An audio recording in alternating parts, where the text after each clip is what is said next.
Water.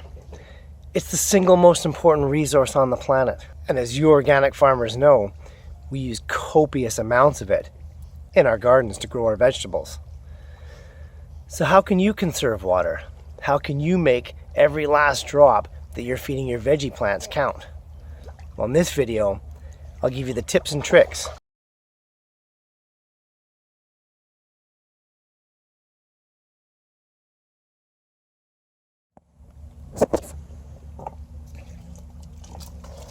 Throw it for you.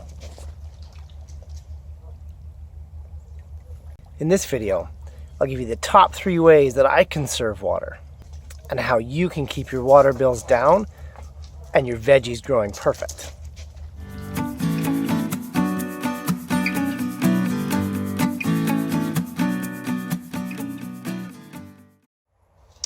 So water has often been referred to as the lifeblood of your garden. And it makes sense. You know, plants use water to accomplish all of their life's tasks. You know, water gives a plant turgidity. It's part of the xylem and phloem, the water and nutrient transport system within their tissues. And so if this balance of water is ever out of order, you know, at minimum, the plants will shut down production. And then at the worst end of the scale, the plants will actually die. So there's 3 super effective tricks that you can use to keep your plants super healthy and well watered, even in the hottest days of summer. If you followed any of my previous videos, you know what my #1 solution to water conservation is: mulching. So right here, I've got my pepper and my cantaloupe bed. 2 pretty water hungry plants. So as you can see, thick layers of mulch. Oh, here's a cantaloupe. Look at that. It's not bad for Canada, hey? But yeah, thick layers of mulch. I mean, it probably goes down 4 inches of mulch.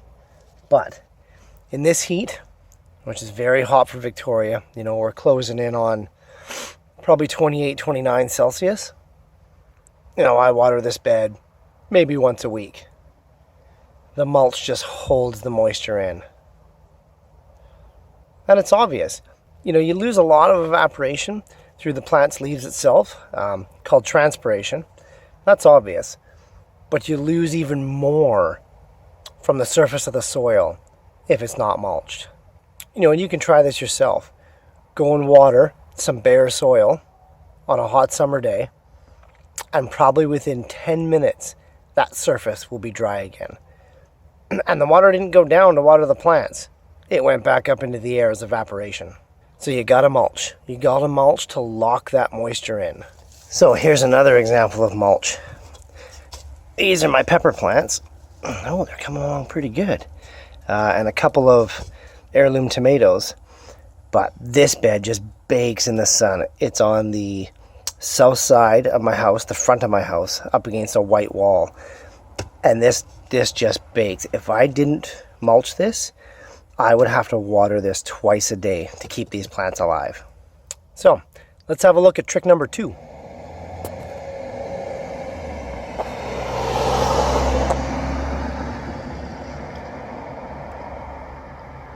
So many cars. So many cars. They should stop and buy a plant. So, trick number 2 is for you container gardeners out there. You gotta put a water catch basin on the bottom of your pots. So, most nursery pots have 4 to 6 holes in the bottom, and that's for drainage. And that's great. You know, you don't want your plants to drown. But in the summer heat, it is almost impossible to keep even these large containers watered. And so you need something to catch the water. Now, you don't want these plants standing in water 24 hours a day, 7 days a week.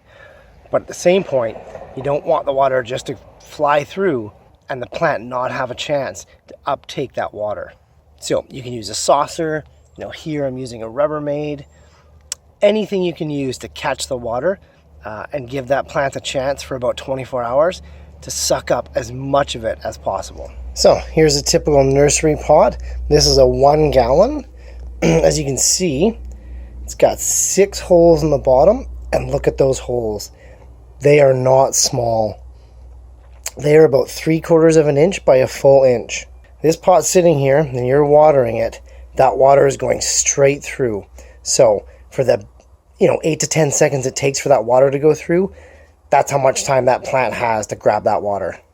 So you will be watering 10 times the amount that you have to than if you simply had this in a little catch basin, a nursery tray, a Rubbermaid, a bus pan, whatever you can do to hold that water there so the plant has a chance to suck it up. It's a great way to save water when you're container gardening. All right, guys, the last tip on water conservation for your garden is all about timing. Now, what do I mean by timing? What I mean is there is a single best time to water your garden, and that time is the morning.